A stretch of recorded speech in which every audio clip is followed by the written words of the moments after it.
Welcome to Queer News Tonight. This is the world's first and only LGBTQ daily television news show, broadcasting live and available on demand on your favorite streaming channels.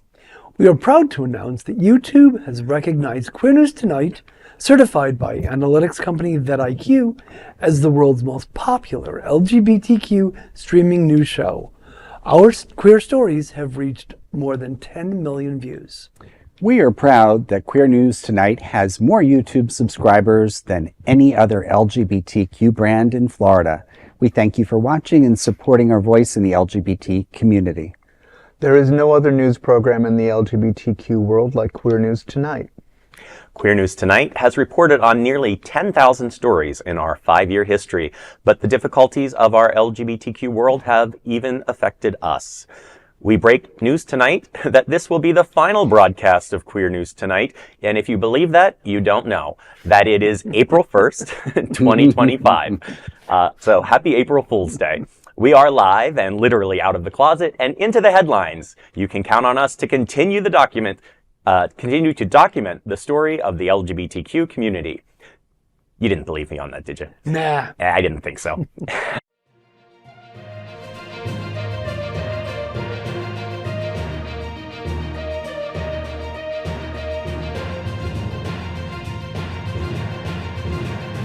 You're watching Queer News Tonight, the world's first daily LGBTQ evening news show. Let's get this started. So many of your important stories we're going to tell this evening on Queer News Tonight. Welcome to the world's most important LGBTQ evening news show. Hotspots magazine, happening on our television network, is a nonprofit 501c3 media company in the same model of PBS and NPR, but designed for the LGBTQ community. Our nonprofit mission is to support the 11 pillars of our LGBTQ community. We want to inform and educate the key issues of lesbian, trans, Latino, Black, healthcare, seniors, students, faith, social justice, business, and queer culture. Help us support our diverse community. We are part of one of the largest LGBTQ nonprofit media companies in America, Hotspots Magazine and Happening Out Television Network. In 2025, our magazine is celebrating 40 years of the LGBTQ experience, and Queer News Tonight is celebrating our 5th anniversary with more than 10,000 LGBTQ television stories. We will produce the 25th anniversary of our Stonewall Pride Parade and Festival on June 14th. We present Pride Fete in August and Pride Fort Lauderdale in February. Our magazine, events, television shows, and talk and entertainment shows support our mission to educate the LGBTQ and broader community. In 2025, more than 100 community lead anchors will host this show to support the LGBTQ community. So let's meet today's anchors at Queer News Tonight. Let's welcome anchor Gregg Shapiro, an inductee into the Chicago LGBT Hall of Fame. Gregg is an entertainment journalist whose celebrity interviews and reviews run in a variety of regional LGBTQ publications and websites. Gregg, My Big Gay Italian Funeral promises laughter at Seminole Hard Rock on May 30th and 31st. Tell me, what's happening? Off-Broadway star Anthony J. Wilkinson's comedy, My Big Gay Italian Funeral, brings 2 nights of laughter to the Hard Rock Event Center at Seminole Hard Rock Hotel and Casino, Hollywood, on Friday, May 30th and Saturday, May 31st, with both shows starting at 8 p.m. The hilarious sequel to My Big Gay Italian Wedding unfolds at the funeral of Anthony's father, Joe, where estranged brothers Anthony and Peter Pinunziato are reunited. Expect outrageous antics, family drama, and unpredictable moments as Italian traditions meet over-the-top characters in this lively production. Tickets start at $35 and are available at casino.hardrock.com.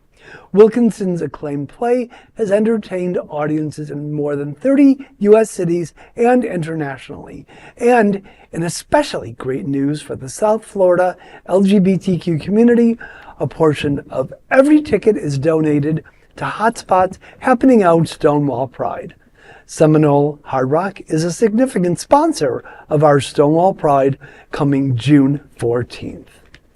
Well, I saw plenty of Italian funerals when I lived next door to the Langone Funeral Home in Boston's North End in the early 1980s, but never a big gay Italian one, the gay emphasis on gay. So color me intrigued.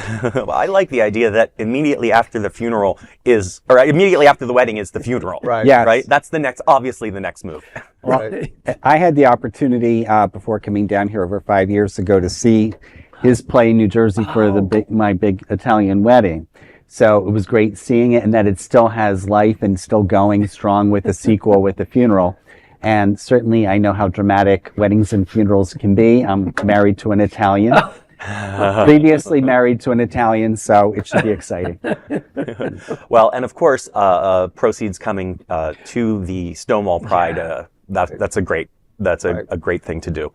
So we'll look forward to that. And that is a big LGBTQ story for today. There's no other queer nonprofit media platform like this in the entire world. Support our LGBTQ stories by subscribing and sharing. Queer News Tonight looks forward to seeing you at my big gay Italian funeral on May 30th and 31st.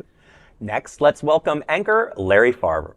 Larry has over 20 years of experience in human resources, acting, film, radio, TV, live events, parade float design, production, and casting. He's also a board member of the West Side Association. Larry, Island City Stage announces 2025-2026 auditions June 4th. Tell me, what's happening? Sure, Ty. Island City Stage and Wilton Manors will hold auditions for the Actors Equity Association for special appearances and non-equity actors on Tuesday, June 4th, from 5 to 9 p.m. The auditions are open to actors of all ethnicities, cultures, ages, and gender identities, reflecting the theater's commitment to inclusive casting. Those who attended South Florida Theater League auditions in Miami or Boca Raton are asked not to sign up. Auditioners will have a 5-minute time slot to perform 2 short contemporary comic and dramatic monologues. All roles are paid, offering weekly compensation between $400 and $525. The 2025 and 2026 season lineup includes show titles and character breakdowns will be revealed on April 16th at the special season announcement event. Interested actors can find out more details at islandcitystage.org. This audition opportunity promises an exciting season of diverse and dynamic productions. Well, I've seen so many good things coming from the plays of Wilton, Island City Stage. Ronnie Larson and his amazing team just staged 2 weekends of A Funny Thing Happened on the Way to the Forum at Echo Park. Yep. It was fantastic. Our West Side Association did concessions, and we may be doing concessions for The Sound of Music that they're planning on doing in Richardson Park, which is another interactive production. But I think it's great that they're giving the actors here a heads up early, even though the auditions are not in June, that April 16th. So that's right around the corner to get their names in the hat. I mean, in terms of if they want to participate, they'll know what they're auditioning for. So I think that'll help them with their monologues. I was surprised to see that it's open to like everybody, right? Yes. I was expecting to see except for the 4 of us. Yeah. That was really the line that I think was missing from that. I don't know, the pay sounds pretty good. Yeah. Right. Yeah, but you're the critic, so of course they don't want you to be there. I don't criticize theater, just film. Oh, okay. All right. Well, that is a big LGBTQ story for today. There is no other queer nonprofit media platform like this in the entire world. Support our LGBTQ stories by subscribing and sharing. Queer News Tonight looks forward to seeing you at Island City Stage 2025-26 auditions on June 4th. Let's welcome anchor Buddy Frey. He supports many of South Florida's local nonprofit organizations like Julian's Foundation of Youth and the Stonewall National Library Museum. Buddy, Sunshine Cathedral hosts a Liberace tribute by David Maiocco on April 5th. Tell me, what's happening?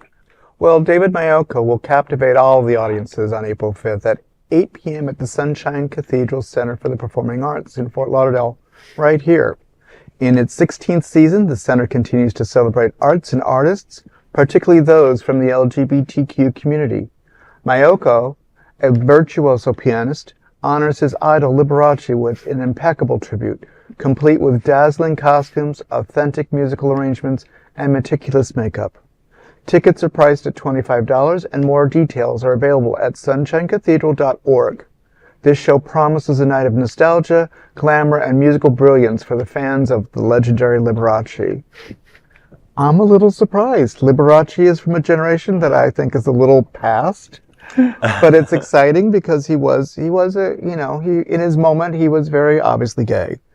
And, Really? Yeah, I know. Don't tell the little old ladies. But it's nice because if you're a younger generation, you get to see a little bit of his performances and his style. And I know Gregg has show and tell here. Well, I hope that there are lots of costume changes and that this is amongst the wardrobe. 'Cause I think that is just a sassy, all-American look. I think just to be safe, Gregg, you should show up in that costume. Yes. Just to make sure. I don't have the gams. All right. Well, that's a big LGBTQ story for today. There's no other queer nonprofit media platform like this in the entire world.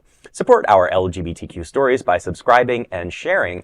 Queer News Tonight looks forward to seeing you at Sunshine Cathedral for David Maiocco's performance on April 5th.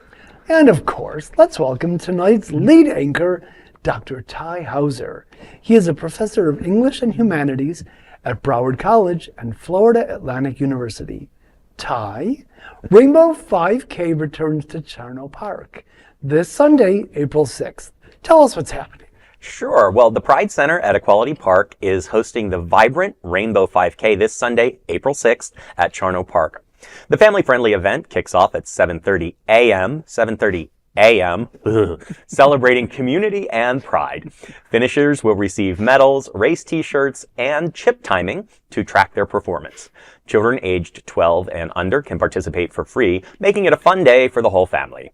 Proceeds from the race will support essential programs at the Pride Center, promoting inclusion and equality. Early packet pickups are available Friday and Saturday at the Pride Center and Runners Depot. Participation is possible with a $40 registration fee. Lace up, show up, and let your pride shine. For more information, visit pridecenterflorida.org. Well, I'm always up for these kinds of charity runs and things like that, although I'm not literally up. Right. I support them. I generally don't get up until about 10 o'clock, but certainly Pride Center does a lot of good work for us here in South Florida. Well, I usually get all my exercise jumping to conclusions and raising the occasional eyebrow, but this sounds like fun. That is a big LGBTQ story for today. There is no other queer nonprofit media platform like this in the entire world. Support our LGBTQ stories by subscribing and sharing. And Queer News Tonight looks forward to seeing you too, Tai, at Pride Center's The Rainbow 5K on April 6th. Now let's dive deep into this big LGBTQ story for today. I'm Tai Houser. Let's queer up the USA view. Utah's pride flag ban causes Sundance to move to Colorado. Utah made headlines as it became the first state in the nation to ban pride flags from public schools and government buildings. Republican Governor Spencer Cox declined to sign House Bill 77, a bill titled Flag Display Amendments, which prohibits the display of non-approved flags, including the pride flag. The law allows fines of $500 per violation per day, though decisions are subject to judicial review. Governor Cox's response to the bill aimed to placate both sides of the debate. He noted the irony that no headline reads MAGA flags banned from classrooms, but criticized the bill's narrow focus on flags, stating it would fail to address broader concerns about classroom displays. In a direct message to Utah's LGBTQ community, Cox acknowledged the pain recent legislation has caused, writing, quote, "Politics can be a bit of a blood sport at times, and I know we have had our disagreements. I want you to know that I love and appreciate you, and I am grateful that you're part of our community, part of our state," end quote. However, the fallout after this decision was swift. The Sundance Film Festival, a cherished Utah institution and one of the world's most famous film festivals, announced it would leave its longtime home and move to neighboring Colorado in 2027. On social media, Equality Utah expressed deep sadness over Sundance's departure, stating, quote, "This departure leaves a void in our state's cultural soul, particularly for LGBTQ Utahns, who found our struggles and triumphs mirrored in the festival's courageous storytelling," end quote. For many, the loss of Sundance is more than economic. It's a cultural and symbolic blow. The move echoes growing concerns that Utah's increasingly restrictive legislation could drive away more inclusive and progressive voices. It's sad to see that Sundance is moving, but I'm proud of Sundance for, sticking up for all of us in making this decision. And in terms of Governor Cox, I mean, I feel like I love you is not a genuine, you're, like we said in the story, placation. And that's all that is. Well, it seems like some of the legislators' temple garment must be a little too tight around the genital area, preventing blood from getting to their brains.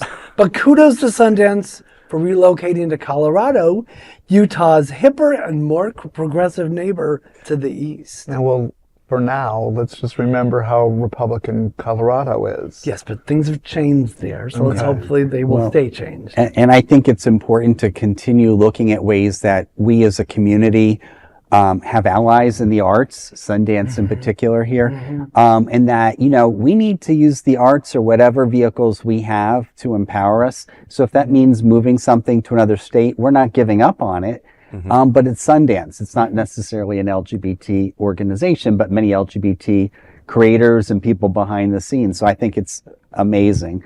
And I certainly agree that the governor's words are just words. Well, I mean, it's a rock and a hard place situation. The governor he chose not to sign it. Right. So regardless of him signing it or not, it is still enacted. But we need to, I think it's a rock and a hard place for Sundance because I know how hard it is to make those changes. But at the same time, we can't forget that Utah still needs that support. And I think that's where the equity, pride, Utah, they're going to lose out. They're going to lose Big out. time. And so now it's one of those where, the nation has to come from the outside and go, okay, how do we support Utah now? Right. Because we can't give up the fight. Right. That's a good point. That is a big LGBTQ story for today. There's no other queer nonprofit media platform like this in the entire world. Support our LGBTQ stories by subscribing and sharing Queer News Tonight. Now, let's dive deep into this big LGBTQ story for today. I'm Gregg Shapiro, and let's queer up entertainment.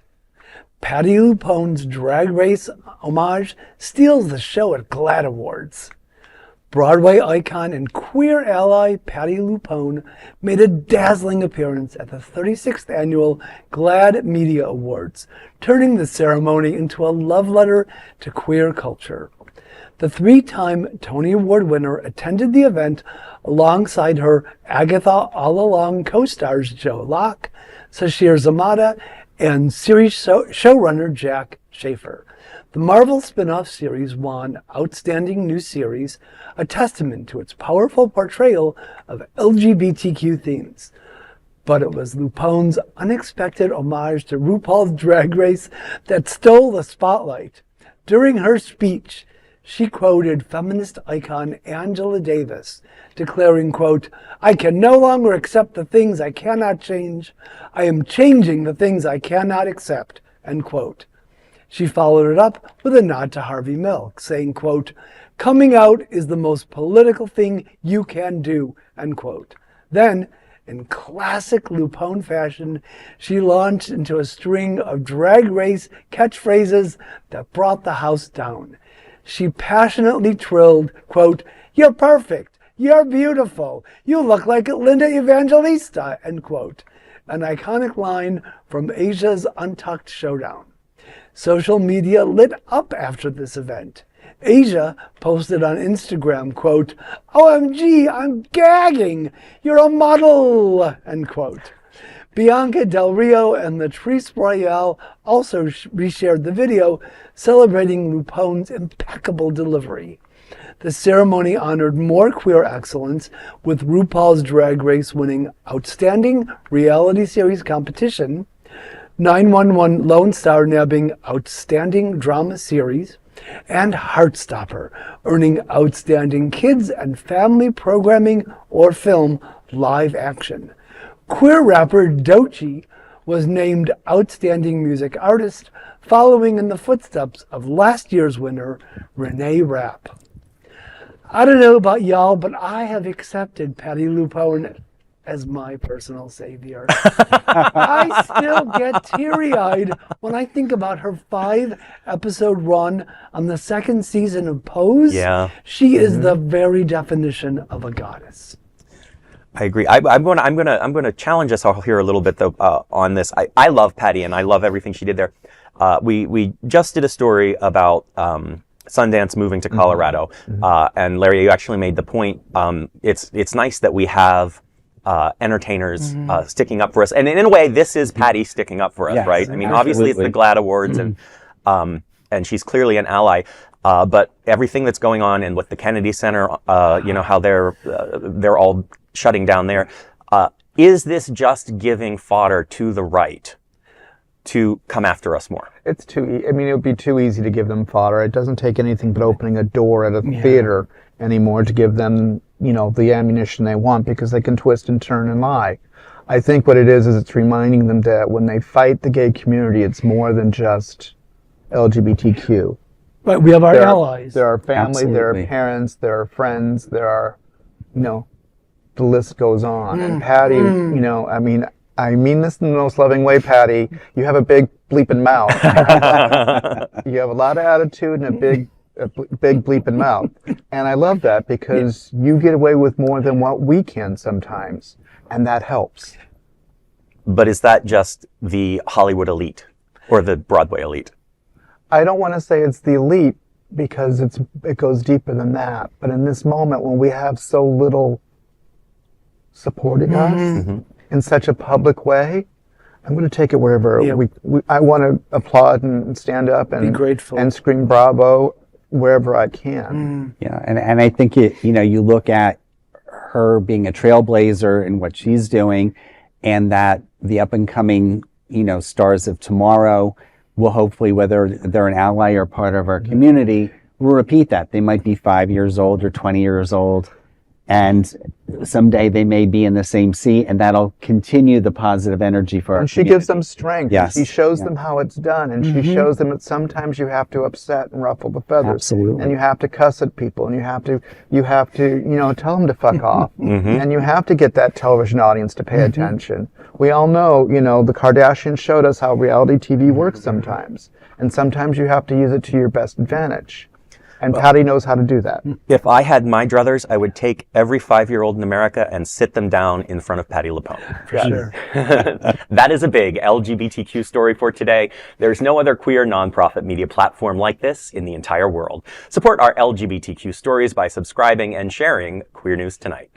Now let's dive deep into this big LGBTQ story for today. I'm Tai Houser. Let's queer up trans rights. Breaking boundaries, trans scholar Sandy Stone makes Hall of Fame history. Sandy Stone, the pioneering scholar often credited with founding transgender studies, has made history as the first transgender woman inducted into the National Women's Hall of Fame. The hall, located in Seneca Falls, New York, the birthplace of the American women's rights movement, has honored over 300 trailblazing women, including Rosa Parks, Ruth Bader Ginsburg, and Maya Angelou. Stone was inducted last year alongside icons like Serena Williams and Kimberly Crenshaw. Jennifer Gabriel, CEO of the Hall, calls the induction an incredibly historic moment and says, quote, "She does a good job of highlighting the trans community and experiences we all share as women," end quote. Stone's influence stretches beyond academia. In 1987, she wrote The Empire Strikes Back, a post-transsexual manifesto, a fierce rebuttal to Janice Raymond's harmful claims in The Transsexual Empire, which Stone says painted trans women as evil, defective, and mentally unsound. The manifesto ignited conversations on transgender identity and became a cornerstone of trans scholarship. From pioneering new media arts at the University of Texas at Austin to engineering for artists like David Crosby and Jimi Hendrix, Stone's legacy is multifaceted. Her upcoming documentary, Girl Island, directed by friend Margie Vecchio, promises a deep dive into her life and work, blending animation, archival footage, and intimate storytelling. Sandy Stone's induction into the National Women's Hall of Fame is a reminder that true progress often means pushing boundaries and challenging norms, something she's been doing all her life. Well, this is a great story to hear. I mean, it's not all doom and gloom. Right. She's out there in the National Women's Hall of Fame, has got her film coming out, lots of to celebrate there. Yeah, and I have to admit, I like to think that I know a lot about our history, but this is my first introduction to her, so I welcome the opportunity to learn more about her and to, I don't know if I'll read the book, but, at least get to know her better and her successes. Well, congratulations to Sandy Stone on this well-deserved honor. Well, and following yesterday's, Trans Day of Visibility, I think this is a wonderful story and certainly one again of empowerment and showing that, there are people out there making a difference. Right. And saying, not giving a crap about what the right wing is doing and moving forward. Excellent. Well, congratulations, Sandy. That is the big LGBTQ story for today. There's no other queer nonprofit media platform like this in the entire world. Support our LGBTQ stories by subscribing and sharing Queer News Tonight. Now let's dive deep into this big LGBTQ story for today. I'm Larry Farver, and let's queer up South Florida and Florida.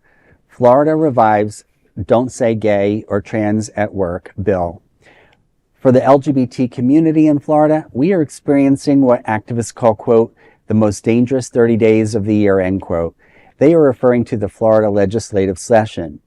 The Florida Senate has revived a controversial bill that would restrict public employees from using preferred pronouns, igniting fierce debate across the state. The Government Oversight Committee took up the so-called, quote, Don't Say Gay or Trans at Work bill, which mandates that public employees be identified as either male or female on official documents and bars employers from directing workers to use pronouns besides he or she. This move comes just a week after Equality Florida activists celebrated what seemed like the bill's demise. The measure was revived at the discretion of Florida State Senator Randy Fine, an anti-LGBTQ Republican currently running for Congress. Many members of the public are concerned that the bill could create a discriminatory workplace environment. Robert Lee, a Florida resident who traveled to Tallahassee to oppose the bill on behalf of his gender non-conforming children, said, quote, I don't understand the purpose of this. This bill is hurting my family. It's hurting my children who are non-binary. I really wish we as a state could focus more on our insurance costs instead of just pointless little bills like this, end quote. Supporters argue that the bill safeguards employees who oppose using gender-neutral pronouns. However, Florida State Senator Kristen Arrington, a Democrat who voted against the bill, rejected that assertion. Arrington said, quote, the bill really does promote government employees and contractors to harass transgender individuals by allowing them to intentionally misgender them using disrespectful pronouns and having no consequences. Well, there's a lot said about this. Certainly in the presentation I attended at the Pride Center, there was lots of discussion on many different things.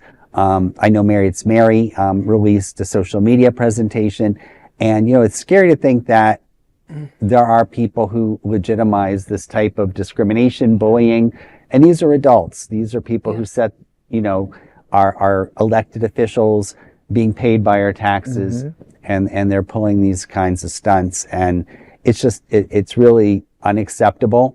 They're probably going to try to force people to use their dead names instead of their preferred names.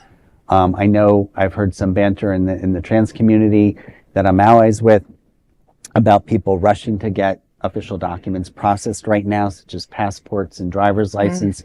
Some people are rushing into getting married sooner than maybe they originally planned, so that they can have legal documents that represent their authentic selves. Well, there's 2 points here that I want to add to what you just said. It's sad that politicians don't realize that when they're elected, they represent the entire population, not just the 42 people that voted for them. Secondly, Mr. Fine, and I'm using the word Mr. generously here, is up for re-election in a special election that is being held as we speak. It ends tonight at, I think, 7 or 7:30 is the close of the election, of the casting of ballots. So we'll find out if tonight he wins or not. The last bit of information I knew from his opponent, Josh Weil, W-E-I-L? Yeah. Wow. That he was outspending him 10-1, and that in his heavily red district, the district is 65% Republican, 35% Democrat, that he was ahead by 4 points as of the last poll. Well, you're right. We do have to work hard to rid the state of chinless fucks like Senator Fine and his repugnant ilk. And by the way, pointless little Bill, I understand, is what Randy Fine's wife calls his dick. So. Thank you, Patti LuPone. Exactly. That's funny. Well, yeah, I mean, when are we going to start to recognize these red herrings for what they are? Right. It's just distraction from what they really want to, what they really are doing. Anyway, that's the big LGBTQ story for today. There is no other queer nonprofit media platform like this in the entire world. Support our LGBTQ stories by subscribing and sharing Queer News Tonight. Now let's dive deep into this big LGBTQ story for today. I'm Buddy Frey, and let's queer up the worldview. Trinidad and Tobago's U-turn on LGBTQ rights. In a move that sparked outrage and concern, Trinidad and Tobago's Court of Appeals has reinstated the nation's ban on homosexuality, overturning a 2018 High Court ruling that declared the ban unconstitutional. The court's decision emphasized that only Parliament has the authority to change laws, not judges. The ruling reduced the maximum sentence for homosexuality from 25 years to 5. It said, judges cannot change the law. It is therefore left to Parliament to repeal the criminalization of buggery and related offenses of gross indecency by legislation. It is an emotive issue which engages vibrant discussion in the court of public opinion." End quote. Queer activist Jason Jones, who brought the 2018 case, criticized the decision, saying, quote, we are talking about the rights of some 100,000 LGBTQIA+ citizens in Trinidad and Tobago. Why are we spending all this money retaining these laws?" End of quote. And of course, religious conservatives who argued that overturning the ban would bring God's wrath are now relieved. The ruling raises globally the tally of countries criminalizing homosexuality to 66. Following a similar move by Mali, the fight for LGBTQ rights in Trinidad and Tobago is far from over, but as the court ruled, the power to change rests firmly in Parliament's hands. Now, I try to do a little homework on this because I'm not familiar with, I'm not a lawyer here in the States, nor am I a lawyer on the world scale. But, Trinidad and Tobago's legal system is based on British law. Sure. So the terms buggery and indecent exposure, gross indecency, are all old terms that have been on the books for hundreds of years. Right. But also, it's interesting because here in the States, the judicial system can overturn. Mm-hmm. So apparently in their parliamentary-based system, they can't. But it's interesting that this has been going on since 2018, and only now, suddenly, 7 years after the ruling, now it's suddenly got to go back to Parliament. So, I'm not understanding the full scope and scale of the legalities here. Well, gross indecency was what Oscar Wilde was charged with. That's true. That's true. Yet another place to add to my list of countries to never visit. In fact, as a place that benefits from tourism dollars, we should encourage everyone we know to find a different Caribbean destination when making travel plans. Mm-hmm. And I'm surprised the country's population is not ginormous. Right. So for the numbers to come out that 100,000 people plus that's significant. Are that's more significant than we here in the States. So it's interesting to see that they're limiting that. The troubling thing for me is that you see that kind of legal argument happening here with our Supreme Court, right? Their thing is throw it back to the states' rights. We can't make the law. You're going to have to change it in Congress. So that same kind of argument is what the conservative court is taking up here. Well, we'll see how far that goes, because I know the Supreme Court is hemming and hawing on a lot of different cases right now. Fair enough. Well, that is the big LGBTQ story for today. There's no other queer nonprofit media platform like this in the entire world. Support our LGBTQ stories by subscribing and sharing Queer News Tonight. Now let's dive deep into this big LGBTQ story for today. I'm Tai Houser, and let's queer up Florida and South Florida. Visit Lauderdale invites you as Fat Ham Sizzles in South Florida. Island City Stage kicks off season 13 with a bang, bringing James Imes' Pulitzer Prize-winning Fat Ham to South Florida audiences from April 3rd to May 4th. Co-produced with Brevo Theater and Gable Stage and generously supported by the Wharton Foundation, this South Florida premiere delivers a bold, hilarious, and deeply moving reimagining of Shakespeare's Hamlet. In Fat Ham, the Danish court is swapped for a southern backyard cookout where Juicy, a black queer young man, grapples with identity, family expectations, and the sudden appearance of his father's ghost demanding revenge. As barbecue smoke lingers and disco beats thump, Juicy must decide whether to continue the cycle of violence or forge his own path. This historic collaboration between Island City Stage, Brevo Theater, and Gable Stage marks a significant moment for South Florida's LGBTQ and Black theater communities. Audiences can catch Fat Ham on Thursdays, Fridays, and Saturday matinees for $43, while Saturday and Sunday shows are $48. The show runs 1 hour, 35 minutes with no intermission. Some of the shows are already sold out, so be sure to get your tickets. Visit islandcitystage.org. And that is the big LGBTQ story for today. There's no other queer nonprofit media platform like this in the entire world. Support our LGBTQ stories by subscribing and sharing Queer News Tonight. And those are today's headlines from Queer News Tonight. These anchors represent the best of our The best? These anchors represent, that's what it says, the best of our LGBTQ and ally community. We love you too. If our community is important to you, share this news with your friends and family. Join the conversation on your favorite streaming platform. Queer News Tonight is the only live LGBTQ digital television show in the world that is out of the closet and into the headlines. We need your support. If our community is to grow and then thrive, we must tell our stories and bring them to the attention of the broader world. This is the only place in the world that tells these types of stories, in motion and sound.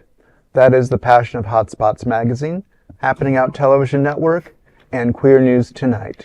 I've been pleased to be your anchor, Tai Houser, and on behalf of these, the best LGBTQ reporters, the anchors at Queer News Tonight, including Gregg Shapiro, Larry Farver, and Buddy Frey. We'll see you daily at 8 p.m. To our LGBTQ world, we hope you will join us by embracing love, generosity, bravery, be transformative, and queer.